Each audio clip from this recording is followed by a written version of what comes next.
And it was very difficult. It was very hard. He had to train a lot, and also, I mean, we had done. He was his own cameraman, so yeah. Thank you, Will, for doing that because it was really physically heavy. Yeah, very heavy. Yeah, but he did it really well.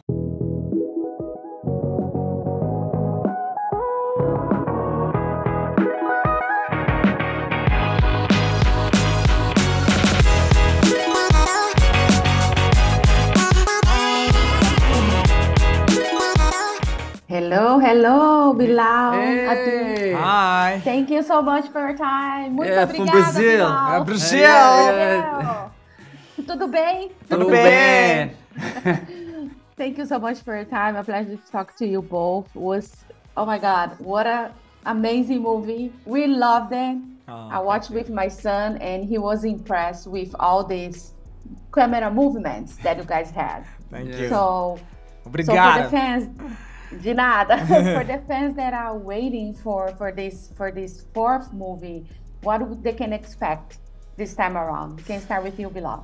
Yeah, well, they can expect a lot of action, very unique, original action, I would say, and then a lot of humor. It's really a fun ride, really fast. You know, it's like you start the movie and it goes all the way to the end.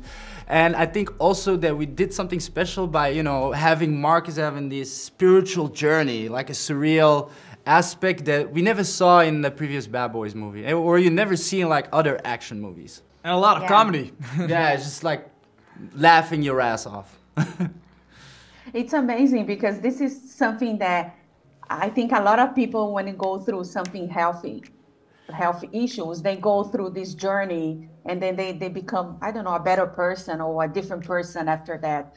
So, Adil, what was like the inspiration for that? Did you go through something like that, or someone close to you go something like that? So it was actually something that was important for Will and Martin, actually, you know, because obviously they have so much experience. They have 30 years of movie experience, but also of live experience, and they didn't want this movie to be just a copy of the previous ones. So as they aged, they were thinking about what are the important themes to their relationship of Mike and Marcus, and that's where Will came up with the idea of maybe having this spiritual awakening storyline, and Martin as well in his life has experienced stuff like that. So it was a very personal movie for him. It was a personal journey, and you feel that, you know, obviously it's a comedy, so there's a lot of jokes that we can get out of that, but you feel like there's a lot of depth and spirituality throughout the whole movie, with a great payoff at the end. Yeah, there is no doubt that Will and Martin, they have a wonderful chemistry,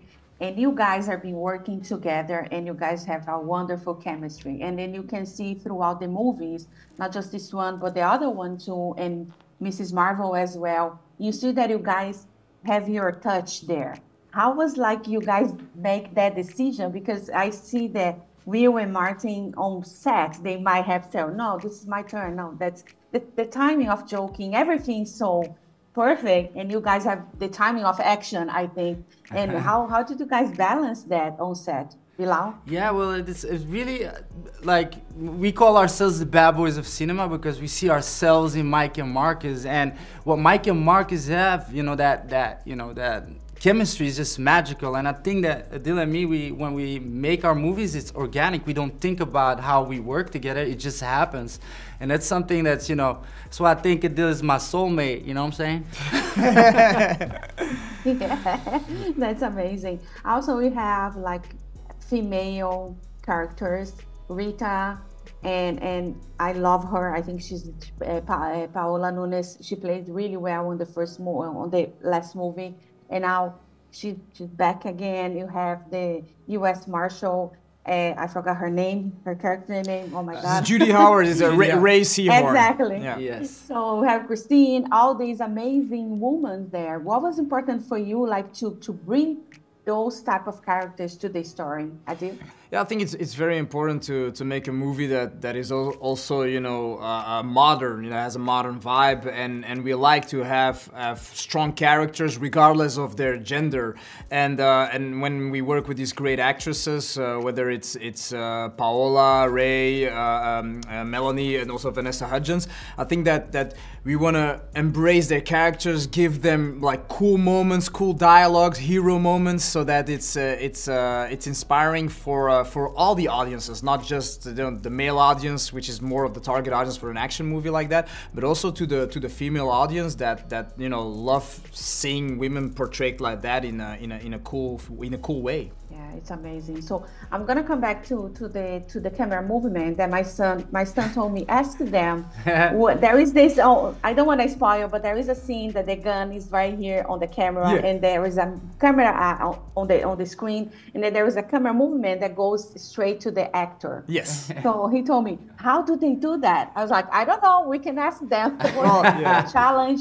Can you tell the secret for him? It's called the Snorri Cam. It's our DOP Robrecht Havard found it on Instagram actually. It was never used before in a Hollywood movie, and it's basically a kind of a Steadicam rig where Will had to wear the camera himself on his body. It's mounted on him, and he had the gun connected to the camera, so he had to turn the camera to him and then turn the camera to the gun, and then at the same time move and shoot.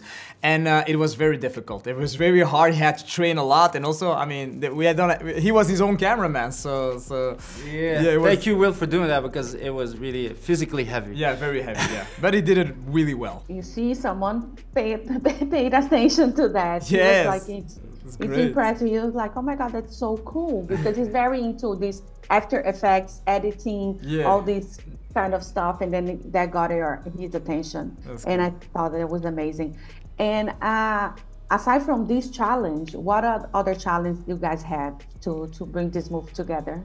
Yeah, for us it was like really important that all the action is like, you know, different. It has something fresh or a concept or a thing that we didn't see. So for every scene we were trying to find something edgy and that you don't see in Fast and Furious or John Wick. But at the same time, for the comedy, we really wanted to make the comedy, you know, the best comedy version of Bad Boys. So all of that was a challenge. Yeah, amazing. And when you gonna take the Bad Boys to Brazil? Well, they're gonna be the next one then, yeah, you know? We go to Rio, Sao Paulo. That'd be super cool. That'd be super cool. Yeah. Bad Boys needs to go international now, you know? Yeah. It's good with America. How do you say Bad Boys in Brazilian? Bad Boys, the Bad Boys is Meninos Maus. Meninos Maus. Meninos Maus, but I think the movie they kept Bad Boys. They kept the title. And Ride or Die? Ride or Die. Ride is kind of like goes and let me double check because they have a specific. Yeah. In Spanish they call it Hasta la Muerte, so I don't know how it is in Portuguese. Yeah, because I don't know, they have the approved title, and I don't wanna mess that up. We look it up. Yeah, but you guys wanna go to Brazil or to any other country because I don't know, where is Armando going after that? Yeah, right? Armando, that's exactly. Armando, he can bring us everywhere. Spin-off of Armando. Yeah. Yes. So it's in Brazil. It's called Bad Boys Até o Fim. But ride is kind of a ride is like you ride your car, and or die is morrer. E ride is kind of a dirigir e morrer. Dirigir e morrer. Dirigir e morrer. Kind of something like that, like a literal translation. Everything that sounds Brazilian sounds good, you know? So and after this amazing, like you guys are already thinking on Bad Boys 5. Always. You know, if this is a success, inshallah, if this people need to go massively watch this one, and everything is possible. Amazing. And aside from this project, what other projects you guys are working on that you can talk about, if you can talk about anything? Yeah, next movie we're making is a Belgian movie, so we're gonna do that till the end of the year. It's a sequel on the movie we did in 2018 called, the international title is Gangster, so it's a gangster movie, and it talks about the cocaine problem that happens in Brussels, in Antwerp, in Belgium. But for the moment, we are waiting what Bad Boys does, and then we're gonna see what the next Hollywood project is. That's amazing. And if you have to give an advice to someone who want to pursue a career, because you guys are international here, you know, want to pursue a career here in Hollywood, what advice would you give to that person?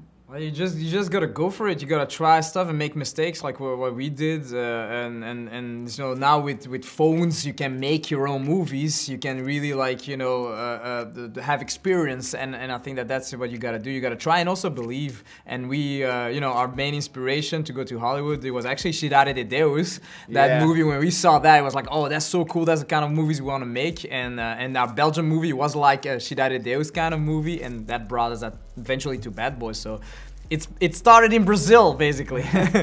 You see, you really need to watch. Yeah, Fernando Meirelles, he's amazing. He did some episodes for Sugar, Apple TV Plus.